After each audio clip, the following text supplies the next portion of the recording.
Good morning everyone, class 9th। आप सभी लोगों को बता दूं, मैंने प्रीवियस बिफोर 2 डेज़ पहले आपको एक्सरसाइज 2.2 सोल्व करवाई थी। उसमें हमने क्वेश्चंस किए थे। उसी बेस के अकॉर्डिंग आज 2.3 के कुछ क्वेश्चंस हैं जो आज हम लोग यहाँ आपके सामने सॉल्व करेंगे। आज आपके पास जो क्वेश्चन है उस क्वेश्चन को आप देखें।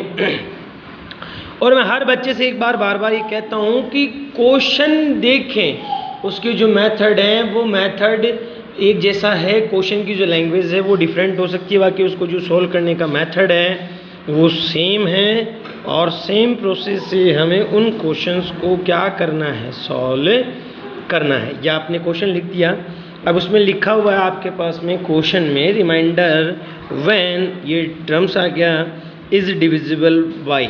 अब डिविजिबल बाई में आपके पास कोई भी नंबर दे दिया, जैसे सपोज x+1 दे दिया, सपोज x-1/2 दे दिया, सपोज आपके पास में रिमेनिंग ओनली x दे दिया, सपोज आपके पास x+π दे दिया। तो कोई भी नंबर्स आपके पास यहाँ गिवन हो सकता है। तो आप लोगों को बस ये ध्यान रखना है, =0 लगा देना है, और जो प्लस की जो वैल्यू है वो माइनस में कन्वर्ट हो जाएगी, और जो माइनस की है वो प्लस में कन्वर्ट हो जाएगी। और जो सिंगल है ना वो नेगेटिव में कन्वर्ट होगी, ना ही वो पॉजिटिव में कन्वर्ट होगी। उसको वैसे के वैसे आपको क्वेश्चन में राइट करना है। अब आप देखें, ये प्लस की वैल्यू है तो आप उसे चेंज करेंगे तो वो कन्वर्ट हो जाएगी माइनस में। अभी प्लस है तो ये भी माइनस में कन्वर्ट हो जाएगी, ये माइनस की है तो उधर जाते ही कन्वर्ट होगी प्लस में। पर इनको कन्वर्ट करने के लिए आपको पहले अप्लाई करना पड़ेगा 0। अब मैं ये पाई वाला क्वेश्चन सॉल्व कर देता हूँ। तो x की जगह मुझे यहाँ -π को क्या करना है, राइट करना। अब जहाँ भी मुझे ये दिखाई देगा वहाँ मैं -π को क्या करूँगा, राइट।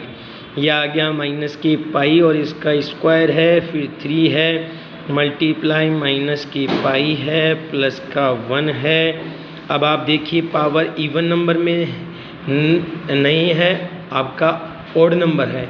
तो जो ऑड नंबर है तो उसमें पावर भी आपका ऑड नंबर में ही रहेगा। अगर इवन में होता तो स्क्वायर करने पर नेगेटिव जो टर्म है वो कन्वर्ट हो जाता आपका पॉजिटिव में। इस तरीके से माइनस प्लस माइनस होता है, और 3 को आप पाई से मल्टीप्लाई करेंगे तो 3π और +1। अब आप यहाँ से सॉल्व करेंगे तो -π³ प्लस के 3π² और -3π आपके पास है, और +1। इस तरीके से आपका ये जो आंसर है इसको आप सॉल्व कर लें। तो आपके जो 2.3 है उसमें इस तरीके से 4, 5 जो भी पॉइंट्स आपके पास गिवन है उन सभी पॉइंट्स को आपको इस तरीके से सॉल्व करना है। जो भी वैल्यू लिखी हो वो प्लस में होगी तो कन्वर्ट होगी माइनस में, और माइनस में है तो वो कन्वर्ट होगी प्लस में। अगर आपके पास इस तरीके से कोई वैल्यू लिखी हुई है तो आप =0 लगा दें उसमें, और यहाँ 2x रखें, ये प्लस की वैल्यू कन्वर्ट हो जाएगी माइनस में। x = -5/2 आप यहाँ से ले लें। और अब आपकी वैल्यू में अगर x हो तो आपको x की जगह राइट करना है। कई बार हो सकता है t लिखा हुआ आ जाए, कई बार हो सकता है यहाँ x की जगह p लिखा हुआ आ जाए, z लिखा हुआ आ जाए, y लिखा हुआ आ जाए। तो जैसा क्वेश्चन हो उसके अकॉर्डिंग आपको यहाँ इसमें वो वैल्यू पुट करनी है। तो अब आप x की जगह इस वैल्यू को यहाँ पुट कर दें, जैसा अभी मैंने इसको सॉल्व किया ऐसे ही आपको इसको सॉल्व करना है। उम्मीद करता हूँ आप इसको आराम से सॉल्व कर लेंगे। इसी तरीके से हम सेकंड क्वेश्चन लेते हैं। तो आपके पास उसमें वैल्यू गिवन है px। ये px अगर आपके उस क्वेश्चन में गिवन नहीं है तो आप पर्सनली राइट कर लें। px लिखने के जस्ट बाद ही आपको उसकी जो भी इक्वेशन है वो आपको उसके जस्ट बाद ही यहाँ पर क्या करना है, राइट करना है। अब आप देखेंगे तो डिवाइड्स बाई आपके पास लिखा हुआ है divides by x - a, divides by x - a। तो =0 लगाना है, माइनस की वैल्यू कन्वर्ट होगी प्लस में। अब मुझे p x की जगह a यहाँ राइट करना है। जहाँ पर भी मुझे a दिखाई देगा वहाँ मैं उसको x की जगह a को राइट करता चलूँगा। पावर 2 है तो 2 लगाऊँगा, 3 है तो 3 राइट करता चलूँगा। फिर यहाँ a है और इसका स्क्वायर है, फिर 6 है, और यहाँ x की जगह a है और ये a आपने यहाँ राइट किया। यहाँ a³ है -a का यहाँ पर आपके पास स्क्वायर है, फिर 6 को a से मल्टीप्लाई किया, 6a - a। अब आप इसे आगे सोल्व करते हैं तो a का क्यूब है ए स्क्वायर को ए से मल्टीप्लाई किया तो 2 और 1 3 पावर मल्टीप्लाई करने पर ऐड होती है। 6a में से 1a को आपने माइनस किया तो आपके पास में 5a यहाँ राइट होता है। ये नेगेटिव पॉजिटिव कैंसिल हो जाएगी और यहाँ आपका ये 5a जो है इस तरीके से आपका यहाँ पर ये राइट हो जाएगा। इसी तरीके से आप इस थर्ड क्वेश्चन में भी आपको इसी तरीके से सॉल्व करना है। चेक वेदर आपके पास लिखा हुआ है 7 + 3x और is a factor of 3x³ + 7x। तो आपको इस 7 + 3x को लेना है इक्वल्स टू 0 लगाना है। जैसा कि मैंने अभी ऊपर आपको ये सॉल्व करवाया था उसी तरीके से इसको लेना है। तो 3x हो गया, ये जो प्लस की वैल्यू थी वो माइनस में कन्वर्ट हो गई, x इक्वल्स टू -7/3।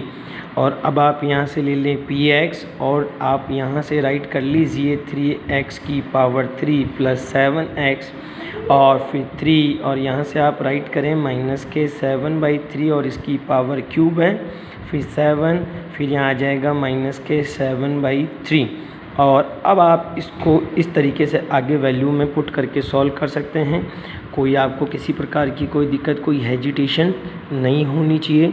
इस तरीके से इजी वे में आप each of every one question को सॉल्व कर सकते हैं। पावर 3 है तो जाहिर सी बात है जब आप इसे मल्टीप्लाई करेंगे तो ये आपके पास में नेगेटिव राइट होगा। डबल साइन आते हैं, एक ब्रैकेट में एक ब्रैकेट के आउटसाइड, फिर नेगेटिव पॉजिटिव या नेगेटिव हो गया। 7 7 या 49 अपॉन यहाँ 3। अब आप इसको कट कर दीजिए पहले 3 की टेबल से। जब आप इसे कट कर देंगे तो आप लोगों के पास यहाँ राइट होता है -k343 और जब आप इसे कट करते हैं 3 की टेबल से तो ये कट होता है इस तरीके से 9 टाइम और रिमेनिंग आपके पास था 49/3। आप इसका एलसीएम ले लीजिए और एलसीएम लेके आप इसको इजी वे में खुद भी पर्सनली सॉल्व कर सकते हैं। तो 3 टाइम 3 को आपने जब इससे मल्टीप्लाई किया 49 × 3 और -k343 9 3 = 27 कैरी ऑन 2 12 और 2 14/9 आपने यहाँ से राइट किया। तो बोथ डिजिट आर नेगेटिव को आप ऐड कर लीजिए। नेगेटिव को जब आप ऐड कर लेते हैं तो आप देखें 7 और 3 10 की 0 कैरी ऑन 1 8 और 1 9 3 और 1 4 -k4 90 और ये। अब आप इसे अगर कट हो रही है तो आप इसे कट करके स्मॉल करके लिख सकते हैं। नहीं, इस तरीके से आपके जो भी क्वेश्चन है वो आपको सॉल्व करना है।